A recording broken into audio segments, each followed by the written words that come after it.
Thanks for having me. I'm happy to be here. At the NYSE. I'm happy to have you, Bobby. It's been a while since you and I have spoken. First, let's just get to the deal itself.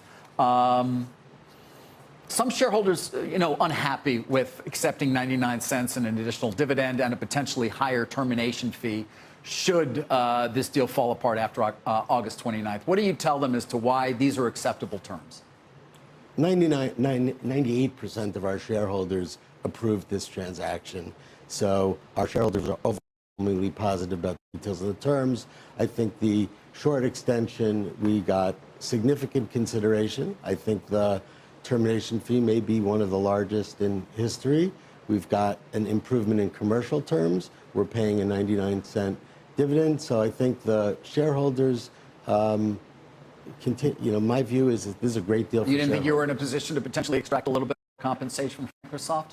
You've already waited, this was announced in January of 22.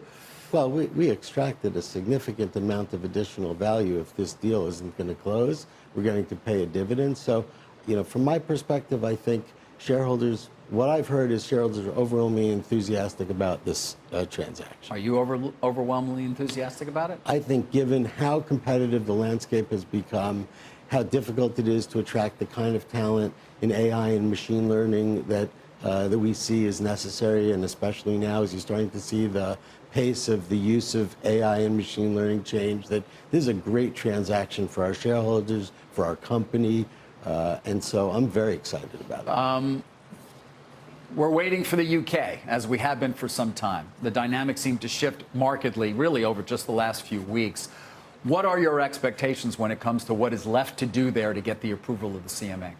So if you think about the history of the video game business, the UK really factored significantly in the evolution of the industry. The BBC had a computer in the early 80s. Sinclair was one of the first people to introduce a consumer computer.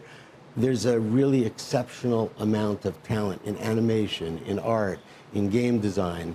And so I think the UK recognizes that they have an opportunity to continue to be a leader in the video game industry. And I think we're going to end up seeing a reasonable resolution, and hopefully it'll be quickly. Well, yeah, what's quickly? Next 45 days? I don't see any reason why it shouldn't be able to happen that quickly, but it's hard to know.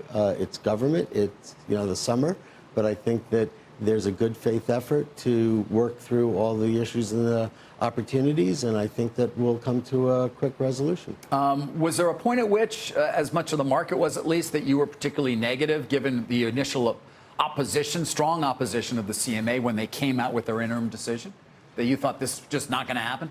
Look, I think if you listen to Jonathan Cantor on the show this morning, he was very thoughtful and recognized that the law matters and that the facts matter. And I think what he said was unequivocal, that when they bring these actions, they abide by the law. And so we've always believed that the law and the facts in our merger were very supportive of a transaction. Even when it came to the CMA, where it was, seemed to be less transparency, at least for many of us who didn't know the process as well. Well, I can't speak to the process as much as where we are from an outcome perspective. Microsoft entered into a long-term agreement with Nintendo, with Sony. So I think most of the concerns that were expressed are concerns that they've all been addressed. Yeah. So I'm just curious as to what your expectations are. Microsoft is pursuing what has basically been sort of telegraphed as a small and discreet divestiture to meet their objections in the UK. Is that something that has to take place prior to the approval from the CMA, or are we going to get this thing called a derogation, which allows for the closure of the deal before that divestiture has taken place? So I can't comment on the specifics of what the resolution will be. I think the EU was incredibly thoughtful in the way that they approached the process. I think they were extremely well informed. I think one of the reasons is that the video game industry is growing dramatically in Europe. I know from our own operations, we have studios in Poland, in Berlin, in Barcelona, in Stockholm. There's an enormous amount of talent and opportunity, and I think video games are seen as an opportunity for growth in a market where there has been not a lot of growth. Yeah. And so I think in the case of the UK, I can't tell you what the specifics will be, but I think they've come to realize that, you know, the remedies that we've proposed are reasonable, and I think we'll be able to get the deal done quickly. You seem to think perhaps before the reverse break termination fee would even go up, so before the end of August. You know, I don't want to make a prediction, but come on, make a prediction. You know, I don't have enough facts to make the prediction, but what I would tell you is I think that there's a good faith effort to actually move quickly. Yeah. What about your future? I mean, you're under contract, I believe, until April of next year. And so you will stay during what will be the integration, I guess, assuming this deal does close, let's call it, in the next 45 days or so. Yeah, I've committed to Microsoft for as long or as little as they need me to help with the integration. You know, I've been doing this for 32 years. I care deeply about the people who work at our company and, you know, our company. And so whatever I can do to ensure the integration goes smoothly, I'm going to do. What are you going to do after that? I mean, Bobby, you know, there were a lot of people who thought you might take the opportunity of the expiration of this agreement to say, I'm back. That's not the case, clearly. You believe in this deal, as you've made clear. So, you know, the company you built, at some point, you're going to have to say goodbye to. Why are you willing to do that? Look, I work for our shareholders and our stakeholders, and our shareholders, when they voted 98% for this transaction, my responsibility is to, you know, ensure that the shareholders get the best return for their capital that they can, and that's what I've done for 32 years. Well, it doesn't appear that you've been, you know, hurt at all by this very long wait period. The quarter was a very strong one. Quarter was a great quarter. You know, in these merger circumstances, you could see people distracted. Yes, that happens a lot. Our teams are focused, they are motivated, they're enthusiastic, they are continuing to make great games, and that was reflected in the success of the quarter. They're going to be okay with working for Phil Spencer and Microsoft? Phil is a fantastic guy. It's actually a big part of why we're so enthusiastic about the transaction. We have tremendous respect for the leadership. I think if you look at Satya as the CEO of a company, I think he's generally regarded as one of the best CEOs in the world. He focuses on the things that matter, like you know, culture and values, and he has just, I think, transformed Microsoft in a terrific way. So our employees are very excited about the transaction. All right, I mentioned you had a strong quarter. You didn't increase your guidance, though. Any reason why not?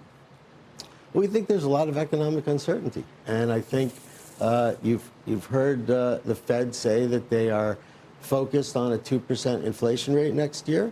I think that we haven't seen the last of interest rate increases, and you know, I think we have a lot of concern about the economy, whether or not people have the ability to pay for software and other. Are you seeing signs of it, though, in your business? You know, we haven't seen it yet, and people say our business is recession-proof. I think that it isn't. I don't think there's any such thing as a recession-proof business, and I think that you know, over the next few years, we have concerns about the economy, increased competition. The best video game companies in the world today are companies in China like Tencent and ByteDance and Alibaba, and then you've got Nintendo and Sony with incredible intellectual property. There is a lot. Netflix has now entered the business. There is a lot of competition. Yeah, that said, Diablo 4 seems to be going quite well, doesn't it? Diablo 4 is going great, and we delivered an exceptional Has it continued to perform well since what was a strong launch? You know, it's doing well, and people are excited about that game, but you know, it's taken a long time to deliver it. And I think one of the benefits of the Microsoft transaction is access to more talent. And that's been one of our real challenges, is making sure that we have access to the type of talent that can be competitive with companies like Tencent, who have some of the best talent in the world. Yeah. I know you were here listening to our interview with Lina Khan, and obviously you beat her in court not that long ago, or Microsoft did. What were your thoughts when you were listening to her answer some of our questions about these new merger guidelines, particularly given you've been a subject of them recently? You know, just the little that I heard, I don't think going back to the 1960s as a way to think about the 21st century is, you know, that. Well, they've been updating these guidelines since '68. Right. That's when they first appeared. What I heard is she specifically referred to decisions that were made in the 1960s. My view is, like, you have to recognize your responsibility. And one of those responsibilities is focused on protecting American workers, American consumers, and not unduly burdening businesses that have legitimate opportunities for transactions. And I think that that is their mission statement. And so hopefully they'll adhere to that mission and not unduly burden companies that have legitimate opportunities for consolidation and mergers. You don't seem to think they're doing that, though, do you? Well, I think in our case, you know, we've, as Jonathan Cantor said, we won in the district court, we won again in the district court, we won in the appellate court, and we now had a win in the Supreme Court. At this point, I think the law is clear. You know, the decisions have been rendered. There doesn't seem like it's a... Well, I asked that question. She doesn't seem to be backing off in terms of wanting that administrative law judge proceeding. Does that surprise you? It does surprise me. I think at this point, you know, they've seen what the courts have said. They know the facts. They know the law. It seems like probably prioritizing other things is the best opportunity for the FTC. Finally, just you mentioned China, of course, which doesn't really figure that much into the thinking, it would seem, of the FTC to a certain extent in terms of the global marketplace. But what about Activision, or what could be Microsoft Activision in the not too distant future in terms of China? I think you had a JV in the country once. Is there a chance that that could be reestablished, or given where things are right now, no way? Well, we have an operating JV with Tencent. It has been an incredibly productive relationship.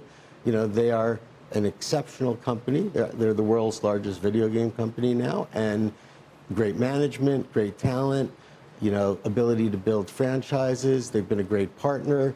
You know, it is the largest market in mobile in the world. It has an enormous amount of growth. You know, I think that there is no good reason why we shouldn't be continuing to operate in China, where there's nothing but opportunity and talent. All right. What do you think, percentage-wise? 99% chance you get this deal done? You know, if I could predict, I probably wouldn't be making video games. Really? You're one of the financially the most sophisticated CEOs that I've ever dealt with, so I don't know about that. I appreciate that. And I take those comments on the economy seriously as well. Sort of somewhat surprising. You're not seeing any green shoots at all? You know, I'm a worrier by nature, but I see a lot of indications of things that we've never experienced before. You look at interest rate increases, you look at the deficit. I don't know how many times in our history the deficit has been substantially greater than GDP, and this, you know, we're looking at, you know, 50% greater than GDP. I just, you know, these are personal concerns, but I worry about the economy. All right. Bobby, appreciate your time, and so much thanks for coming down here to the NYSE. Thanks for having me, All right. David. See you soon. Bobby Kotick, over to you, Sarah.